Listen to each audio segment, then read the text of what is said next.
안녕하세요 여러분. 오늘도 금융권 진출을 위해 노력하고 계신 여러분들을 응원합니다.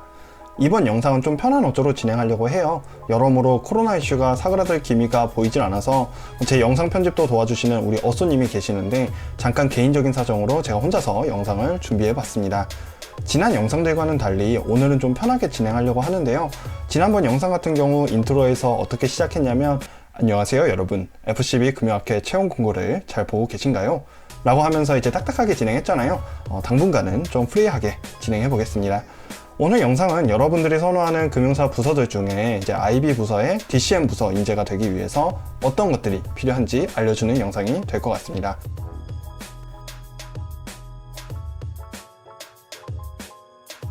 DCM 부서로 진출할 수 있는 방법은 크게 기본적으로 두 가지가 있는 것 같아요. 첫 번째로는 주식만큼 이제 채권에 대해서 좀 관심 있게 공부를 하셔야 된다는 거. 그다음에 두 번째로는 어떤 채권 부서든지 간에 한번 경험을 해보셨으면 좋겠어요. 이렇게 해서 두 가지인데 첫 번째 같은 경우는 우리가 기본적으로 금융권을 공부를 할 때 투자 동아리를 하신 분들은 좀 아실 거예요. 우리가 기본적으로 주식 투자에 관련돼서 먼저 공부를 한 다음에 차근차근히 뭐 메자닌이라든지 아니면 ETF라든지 이런 식으로 좀 이쿼티 중심으로 공부하기 시작을 하는데 채권부터 이제 공부를 하시게 되면은 기본적으로 기업이 부채로 자금 조달을 하는 방법 중에 채권을 조달하는 기본적인 세 가지의 유형의 채권이 있어요. 첫 번째로는 선순위 하이브리드 채권, 그 다음에 두 번째는 구조화 채권, 그 다음에 세 번째로는 신디케이트 론. 이렇게 세 가지부터 먼저 공부를 하시는 게 도움이 많이 되실 것 같고요. 그 다음에 두 번째로는 다른 금융권 부서와는 다르게 채권 세일즈 앤 트레이딩과 관련해서 먼저 경험을 하신 다음에 DCM 부서로도 진출하실 수가 있다는 거 꼭 기억해 주셨으면 좋겠습니다. 그 이유는 DCM 부서는 채권 발행에 관여하고 그 다음에 채권 부서는 채권 상품의 세일즈와 트레이딩 그리고 유통을 담당하고 있잖아요. 그래서 서로 간에 좀 차이가 있긴 하지만 두 부서 모두 채권 시장에 대한 기본적인 이해를 요구하기 때문에 두 부서 간의 상호 업무 연계성이 굉장히 높아요. 그러므로 채권 부서에서의 경력과 능력은 DCM 부서 업무 적용에 큰 도움이 되죠.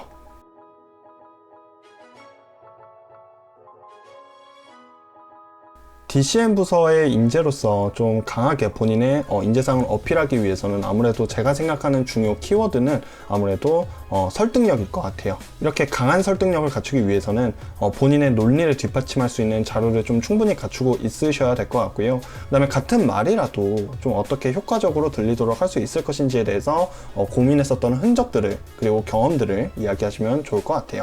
이제 채권 관련돼서 거래를 성사시키기 위해서는 고객을 충분히 설득할 수 있어야 되기 때문에 그런데요. 그러기 위해서는 아무래도 자료 준비가 탄탄해야 되겠고 설득력도 강해야겠죠. 그래서 이렇게 설득력과 탄탄한 자료 준비 이렇게 두 가지로 관련해서 DCM 부서 업무에 있어서 가장 필수적인 요소이기 때문에 여러분들이 꼭 금융권 혹은 이제 다른 금융권 부서에 대해서 경험이 있으셨을 경우에 이러한 경험들을 좀 체계적으로 좀 준비를 하셔서 서류에 지원하실 때 그리고 면접 때 이 부분에 대해서 강조를 하시는 게 좋을 것 같습니다.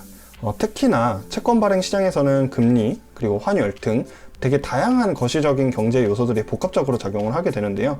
거시적인 항목을 가지는 것도 되게 중요하고 그 다음에 경제 전반에 대한 통찰력에 대해서 이거를 잘 활용을 하신다면 조금 더 정확하게 채권 관련된 그리고 거시적인 상황에 대해서 잘 파악하실 수가 있으실 거예요. 그래서 시장 상황에 대한 정확한 판단은 DCM 부서 업무를 진행하는데 가장 중요한 강점으로 작용할 수가 있습니다. 그래서 이 내용을 잘 활용하셔서 여러분들이 좀 서류에 작성하실 때 큰 기여가 되셨으면 좋겠습니다.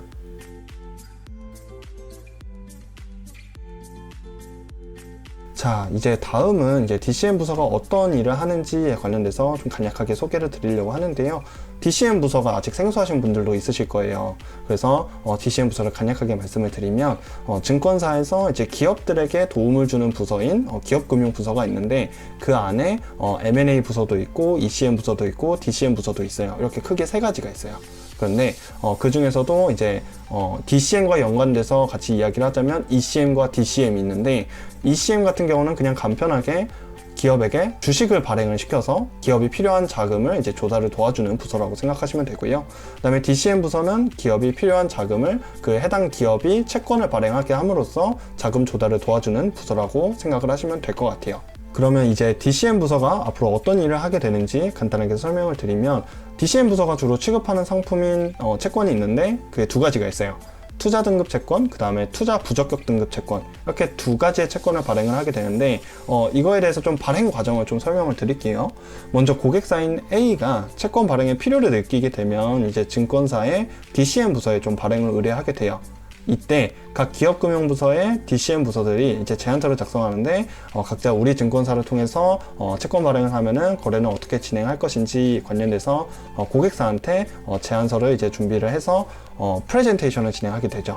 그래서 고객사는 이 중에 가장 매력적인 제안을 한 투자은행들 중에 혹은 기업금융부서들 중에 채권 발행 주관사를 누구한테 고용할지 의논해서 채택을 하게 돼요.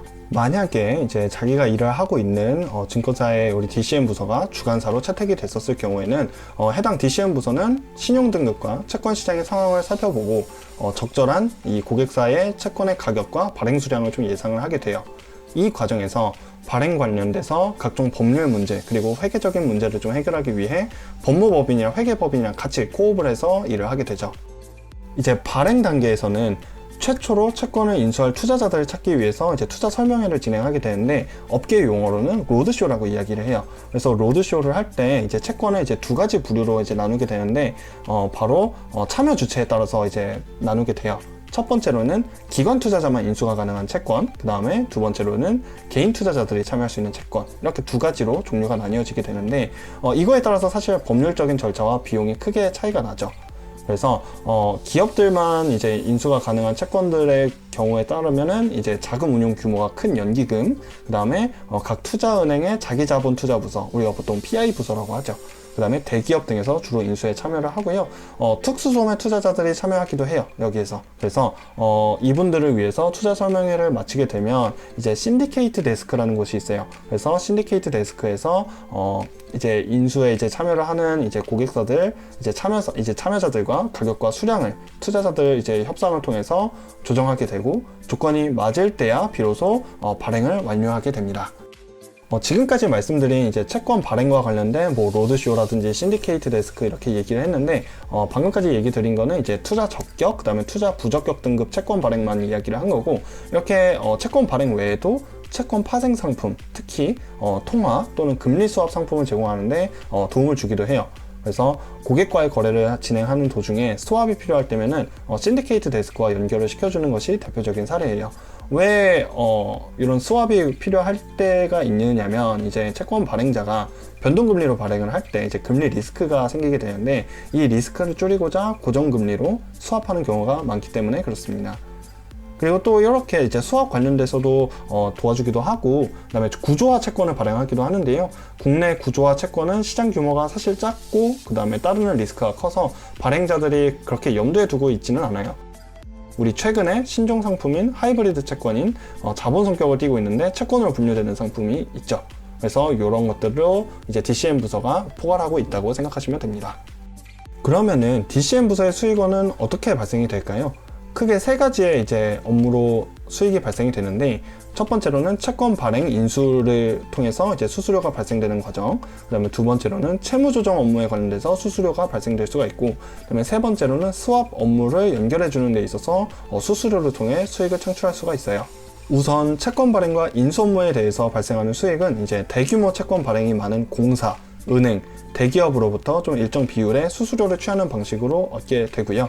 그 다음에 두 번째로 채무조정 업무 같은 경우는 과거에 높은 금리로 발행된 채권을 교환하거나 조기 상환해주는 서비스로 기존 투자가들이 좀 가지고 있는 고금리 채권을 저금리 채권으로 교환해주는 방식이에요.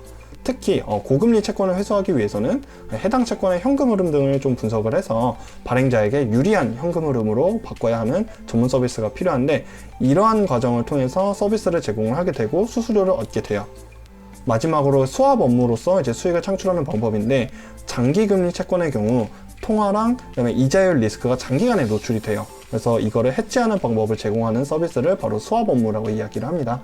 이 업무는 DCM 부서가 직접 수행하는 건 아니고요. 우리 크레딧 부서가 따로 있어요. 그래서 그 크레딧 부서가 담당을 하게 되는데, 이 딜이 진행하게 되면서 스왑이 필요할 때 신디케이트 부서와 함께 이제 연결이 되고, 그 다음에 의사소통을 해주면서 발생되는 수익을 공유하는 구조로 수익이 창출이 됩니다.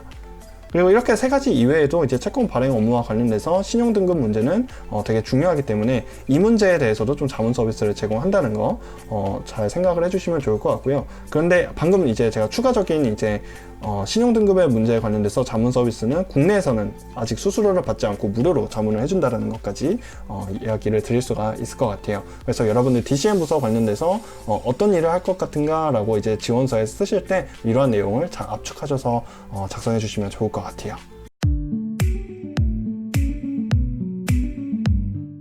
자, 그러면 DCM 부서에서 좀 임원급으로 좀 승진하고 싶으신 분들이 좀 계실 거예요. 나는 이제 채권의 전문가가 돼서 이제 채권 발행 시장에서 이름을 날리고 싶으신 분들이 있으실 건데, DCM 업무의 좀 정통성으로 좀 인재로 성장하는 게 가장 빠른 길인 것 같아요. 이제 일반적으로 이제 기업금융, 그 다음에 투자은행 이외에 다른 기타 산업군인 경우에 MBA를 취득을 하거나 기타 경력으로서 좀 시니어 레벨 승진에 크게 도움이 될 것 같다라는 생각으로 이제 활동들을 하시는데, DCM 부서의 경우는 조금은 달라요. 이제 채권이 아무래도 좀 특수직 같이 이렇게 좀 전문 분야다 보니까 해당 분야에서의 좀 오랜 경력을 통해 축적한 전문성이 아무래도 승진의 가장 필수적인 요건이 아닐까 싶어요. 그래서 DCM 부서에서 임원급으로 성장하기 위해서는 DCM 업무에 좀 정통한 인재로서 거듭나는 것이 중요하다라고 말씀을 할 수가 있을 것 같습니다. 채권 세일즈 및 트레이딩 부서 같은 경우 이제 DCM 부서의 업무와 더불어서 채권 시장에 대한 이해가 수반되어야 된다는 점이 좀 비슷하기 때문에 상호의 높은 업무 연관성을 보이게 되는데요.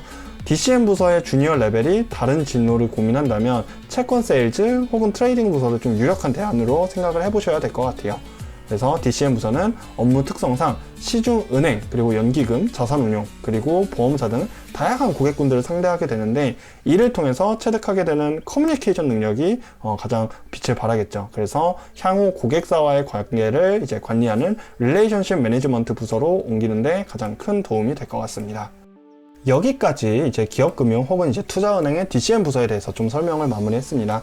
DCM 부서 관련해서 제가 좀 영상을 준비하면서 생각하는 거는 많은 분들이 이제 주식을 먼저 공부하지 채권을 먼저 공부하진 않잖아요. 그런데 사실 이제 채권에 대해서 좀 관심이 있었다라는 거를 이제 잘 표현만 하신다면은 인턴으로서 채권 관련된 인턴으로서 충분히 매력도를 잘 어필할 수 있을 것 같고요. 그다음에 본인이 항상 이제 금융권을 준비를 할 때 이제 채권과 관련된 자격증은 뚜렷하기는 없어요.